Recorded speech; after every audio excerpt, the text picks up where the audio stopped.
eu tive aqui um déjà vu. Com o quê? Né? Com qual período? Com o período da enchente, né? Em que houve uma divulgação lá de 120 bilhões e foi muitíssimo menos do que isso, né? Eram 60, depois eram 90, no final, né? Estávamos vendo aí tem o nosso painel da reconstrução. Painel da reconstrução. O painel da reconstrução, que está lá em GZH, a última atualização dele aqui é em 5 de agosto, né? Então a gente está em 14 de agosto. Recursos federais, valor prometido, mais de 118 bi, valor pago, 74 bi. Isso do governo federal dá 62%. Aí tem 80 bi que está como valor empenhado, valor liquidado, 74 bi, então. E o do recursos estaduais é 61% pago.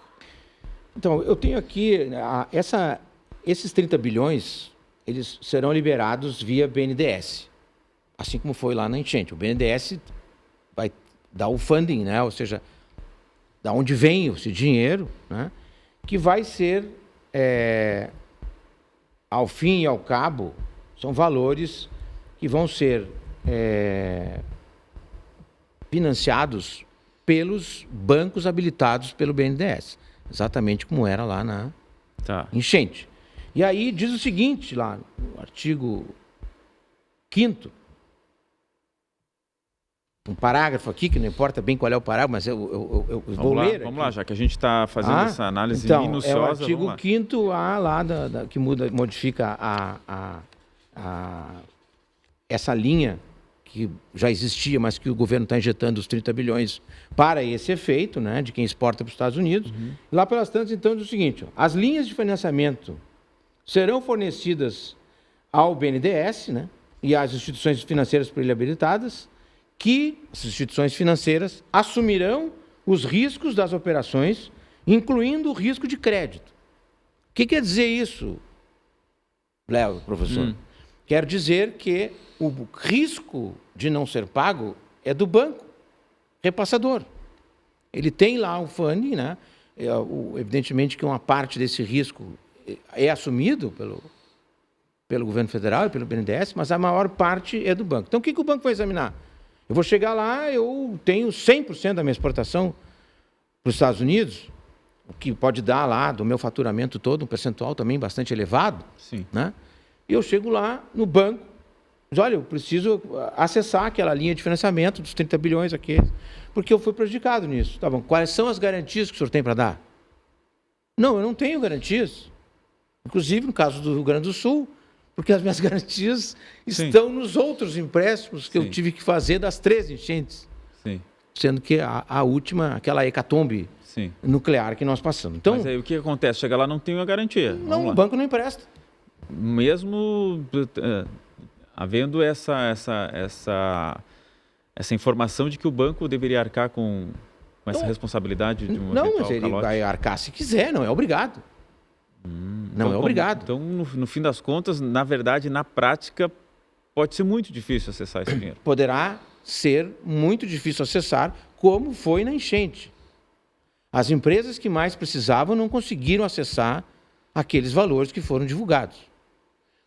Quem, num primeiro momento, acessou, quem não precisava, quem já tinha relacionamento com os bancos, né? E eu não estou pintando os bancos como vilão da história, mas assim, evidentemente os bancos têm compromisso com as suas outras operações, com os acionistas, etc. Então vai ter que fazer uma análise de crédito. E está aqui expresso que esse risco é da instituição financeira. Então, nós precisamos que isso seja regulamentado, né? E muitos do que está aqui, dessa ajuda toda aqui, depende ainda de ato do ministro da Fazenda, né? A postergação de pagamento de tributos federais depende ainda de um ato do ministro da Fazenda. A questão do ressarcimento depende de um ato do ministro da Fazenda. E a regulamentação disso aqui, se não houver uma flexibilização disso aqui, ou um compromisso maior assumido pelo governo federal, na questão da assunção do risco, né, de assumir esse risco, nós poderemos enfrentar uma situação muito semelhante do que se enfrentou no período da enchente, Sim. que era a dificuldade de acessar as linhas por ausência de garantias, etc.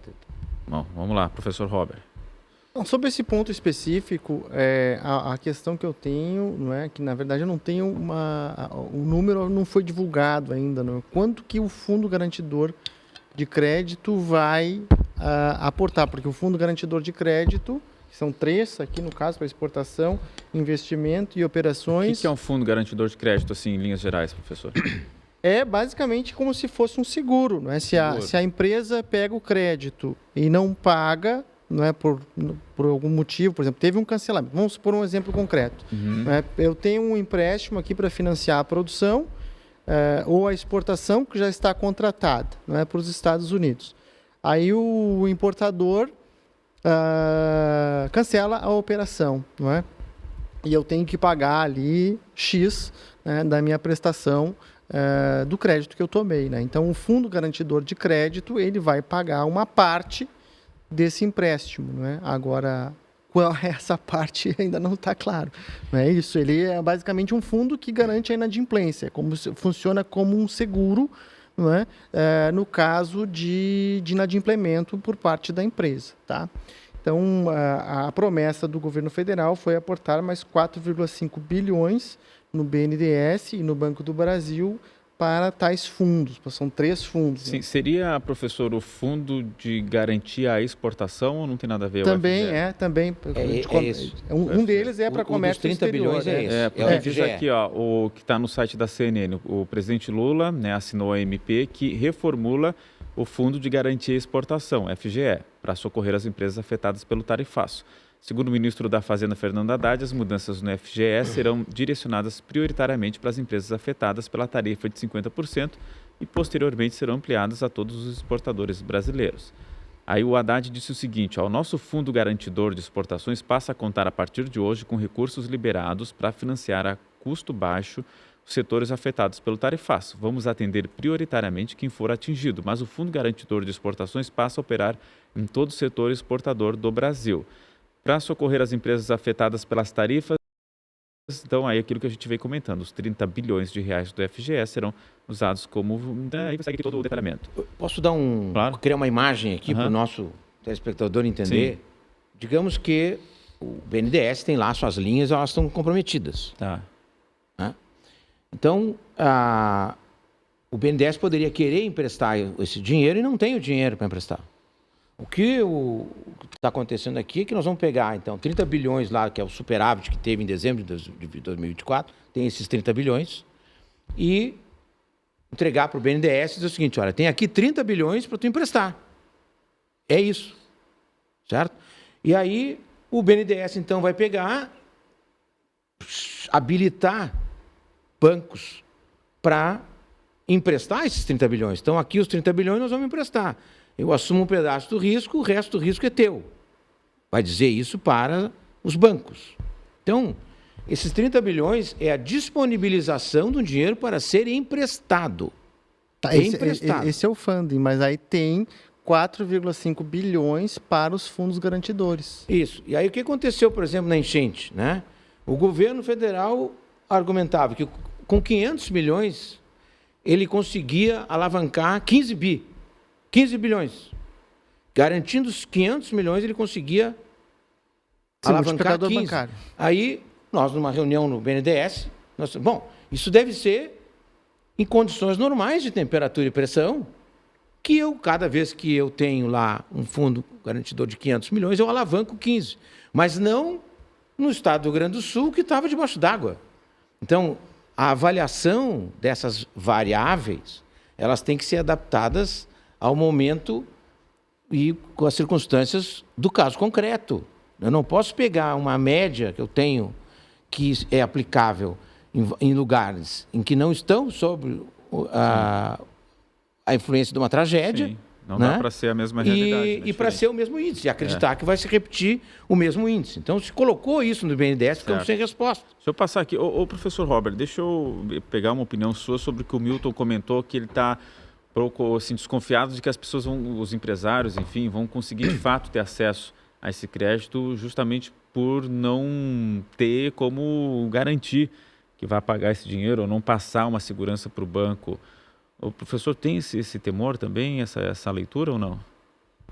Olha, acho que é preocupante, sim, claro, não é? Até porque muitas vezes as empresas têm algumas dificuldades, mas é como eu estou dizendo, o que eu vi foi, não é, a entrevista anunciando ali as medidas e colocaram essa questão, não é, de que empresas sem garantia, né, para ofertar, elas poderiam se valer desse fundo garantidor, né, que é o que eu estou comentando. Uma coisa é o funding, né, para o crédito, né, que é de 30 bilhões, outras são, que é o financiamento, né, a outra é a garantia. A garantia, que geralmente esse tipo de empréstimo, ele é um empréstimo com a taxa mais baixa e, portanto, os bancos exigem garantia, né.